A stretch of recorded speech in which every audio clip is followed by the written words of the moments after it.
ISP Power Moves, brought to you by the International Scholars Program. Please give him an praise and welcome.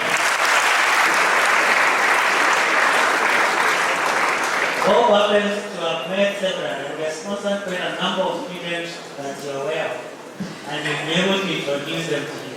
Thank you, Bob. Karibu sana. Thank you so much, Chair.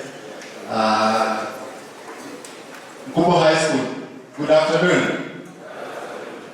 Well, I want to take this opportunity to thank our principal, Mr. Tonga, and I also want to thank my fellow old boys of Mkubo High School for gracing today's occasion.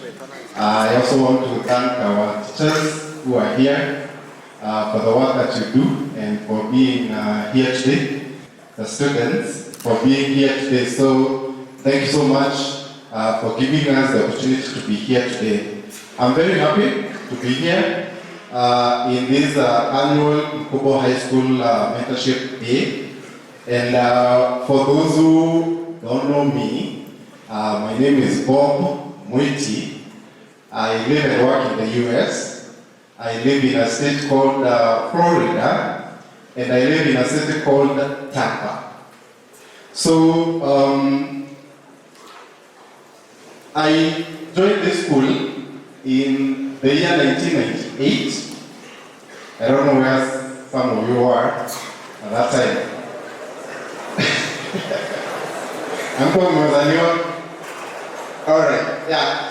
So I joined Mkubo High School in 1998.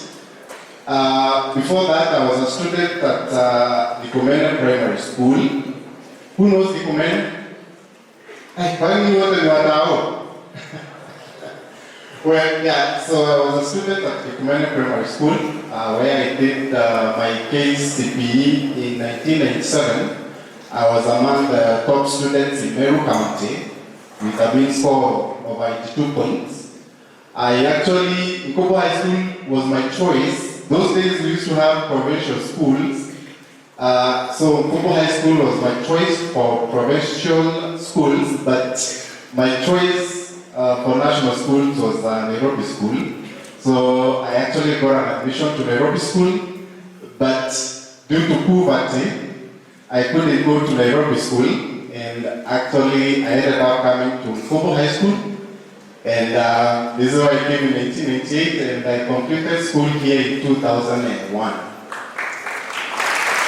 Thank you.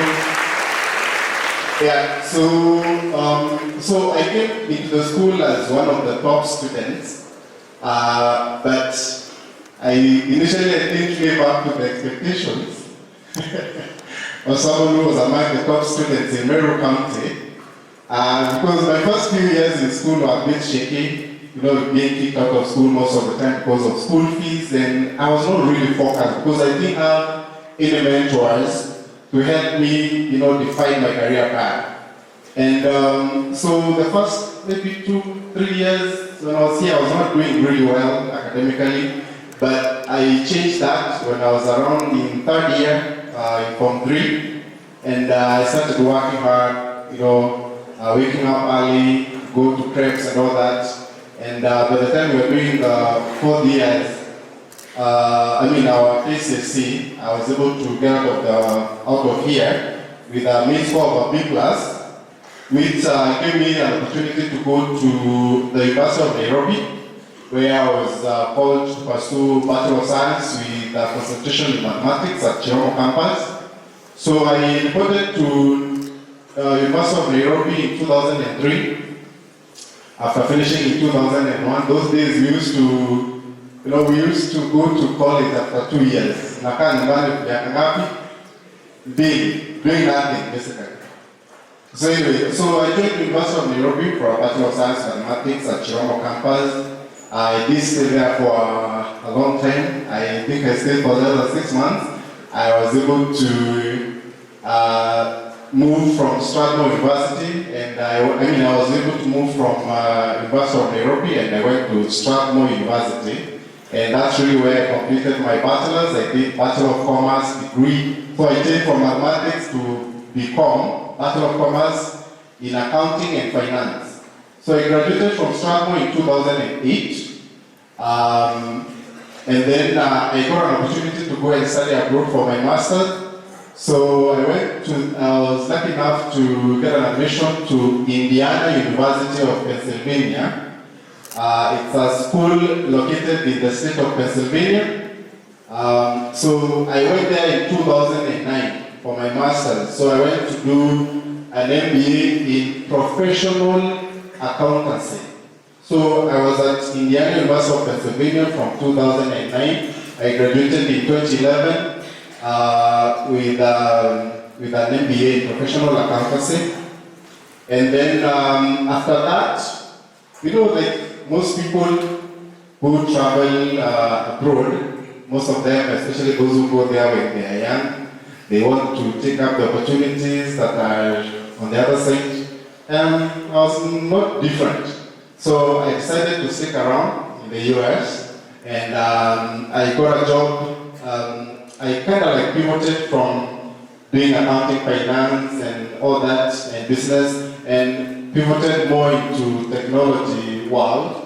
I got trained, after I finished my master's, I got trained as an Oracle systems analyst. So basically I was trained to implement IT systems as a business analyst. So I was basically the person between the business, the person who understands the business processes, and then hands over the requirements to the engineering team to build business systems. So I got a job as a business analyst, working with it's called what? Citibank.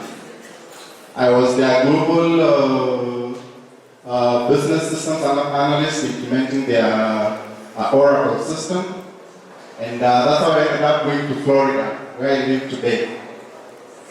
So I've been living in the US for the last 16 years. I worked with Citibank for about 5 years in Tampa, Florida. Then after that, the way sometimes you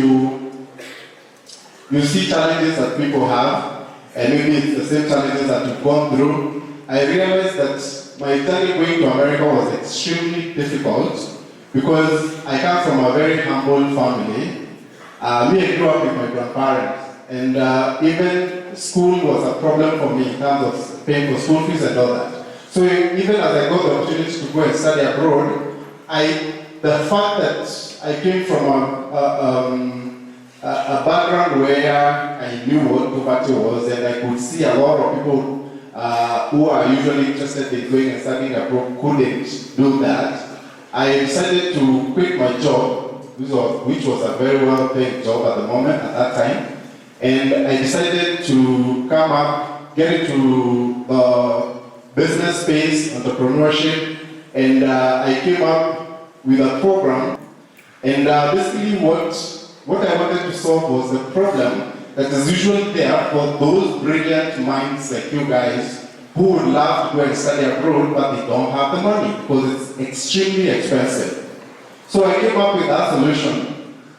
Thank you for watching ISP Power Moves. The International Scholars Program is here to turn your study abroad dreams into reality, no matter the challenges. Explore our programs at www.internationalscholarsprogram.com and join us next time for more strategies, expert tools, and inspiring stories to fuel your journey abroad as a thriving international student. The International Scholars Program, empowering dreams.